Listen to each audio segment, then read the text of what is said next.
Tiba-tiba, pria itu mulai menerima uang sebesar $50 di rekening banknya setiap jam. Itu terjadi karena dia telah bergabung dalam sebuah permainan mematikan. Aturannya sederhana, tapi berbahaya. Jika dia bisa bertahan hidup dari 5 serangan bersenjata dalam 24 jam, dia akan memenangkan $9 juta. Untuk tetap hidup, dia berlari menuju stasiun kereta, tapi seorang pemburu sudah menunggunya di sana. Dalam permainan ini, dia tidak diperbolehkan memanggil polisi ataupun menyerah. John berlari masuk ke dalam gereja untuk bersembunyi, tetapi pembunuh lain sudah ada di sana. Pembunuh itu menyerangnya dengan cepat, namun secara tidak sengaja ia membunuh orang lain. Seketika penyerang sebenarnya muncul, mengunci pintu gereja, dan menyerang John dengan palunya. Tepat saat pembunuh itu hendak memukul, palunya tersangkut di pintu. John memanfaatkan kesempatan itu untuk melawan, mengunci pembunuh itu di dalam gereja, dan lalu melarikan diri.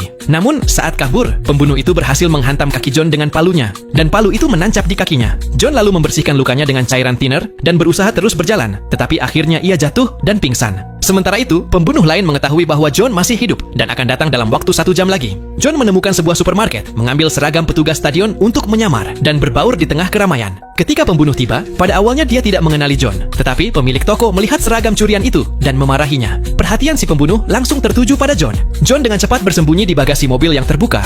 Pembunuh itu mencarinya kemana-mana, tetapi tidak menemukannya. Ketakutan, John berpikir, ia harus pergi dari sini sekarang jika ingin selamat. Dia segera keluar dari mobil dan menuju pom bensin terdekat. Di sana, dia mencuri sebuah taksi dan berkendara langsung pulang untuk menemui istrinya.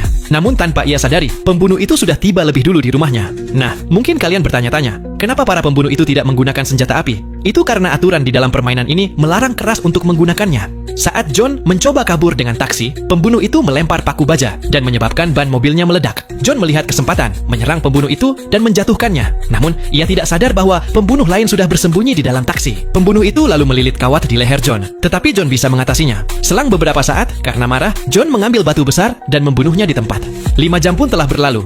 John berjalan dan kemudian naik ke sebuah kapal pribadi untuk bersembunyi. Tetapi bahkan di sana, pembunuh lain sudah menunggunya. Ketika ia hendak minum air, seorang pelayan wanita tiba-tiba menghentikannya dan bertanya, "Siapa kamu? Dan ada keperluan apa di sini?" John lalu menjawab kalau ia hanya ingin minum air. Namun ternyata, wanita itu juga bagian dari permainan mematikan. Pertarungan sengit pun terjadi. Wanita itu lebih kuat dan mulai menyudutkan John. John segera berlari keluar dan berpegangan pada jembatan besi. Dia tidak sadar bahwa wanita itu mengikutinya. Begitu wanita itu menyusul, John menendangnya keras hingga jatuh ke air. Kemudian, ia memanjat naik ke jembatan dan pergi melarikan diri. Nah, cuplikan adegan dari serial TV ini bisa kalian saksikan dengan judul Most Dangerous Game 2020.